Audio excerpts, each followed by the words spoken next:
Assalamualaikum warahmatullahi wabarakatuh. Jumpa lagi di Mutiara Kehidupan, channel yang akan membahas kisah-kisah nyata yang ada di dunia. Berikut adalah salah satu kisahnya.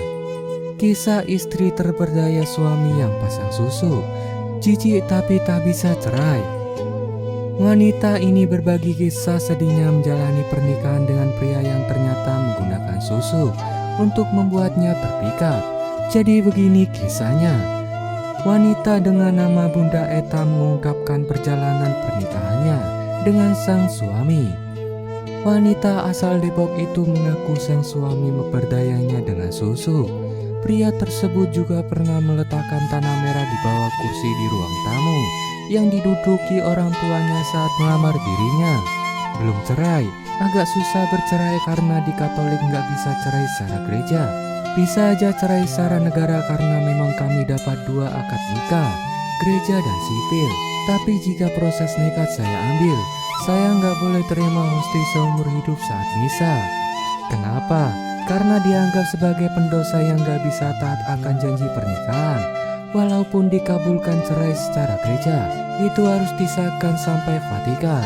Kalau nggak begitu, saya dan dia statusnya tetap suami istri. Perceraian di gereja Katolik disebut pembatalan pernikahan, dan itu harus karena alasan yang kuat tak terbantahkan. Alasan saya ingin cerai. Saya jijik sama dia sejak hari pertama menikah.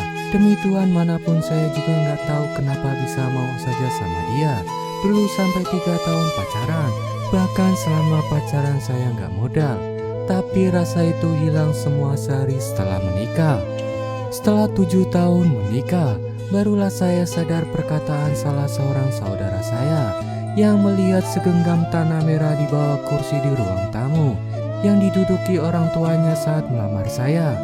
Jadi dia bukan pakai susuk untuk saya, melainkan susuk pemikat untuk siapa saja yang mau sama dia akan terikat. Luruhnya susuk itu mulai terasa di hari pertama saya menikah dan kami honeymoon ke Bali. Sumpah saya ada rasa jijik ke suami yang baru saja nikah itu.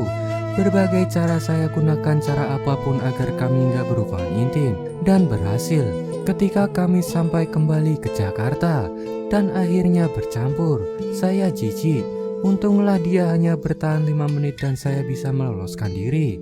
Kalau saya bisa membalikan waktu, saya pikir saya itu cinta bukan kepalang pada saat pacaran.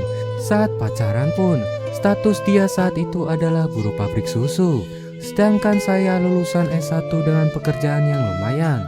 Memang saat itu dia akhirnya kursus sistem komputer dan melamar kerja back office sebagai drafter. 2009 sampai tahun 2019, dia kerja di satu tempat yang sama. Namun setelah lebaran dia resign tanpa bilang ke saya. Dan sampai hari ini dia nggak ada sama sekali kasih saya dapat duit atau jatah istri. Nggak ada. Hingga sekarang pun kami masih hidup menumpang di rumah ibu saya. Begitulah kisah istri yang terperdaya suami yang pasang susu. Bagaimana menurut kalian? Semoga kisah ini dapat menambah pengetahuan kalian.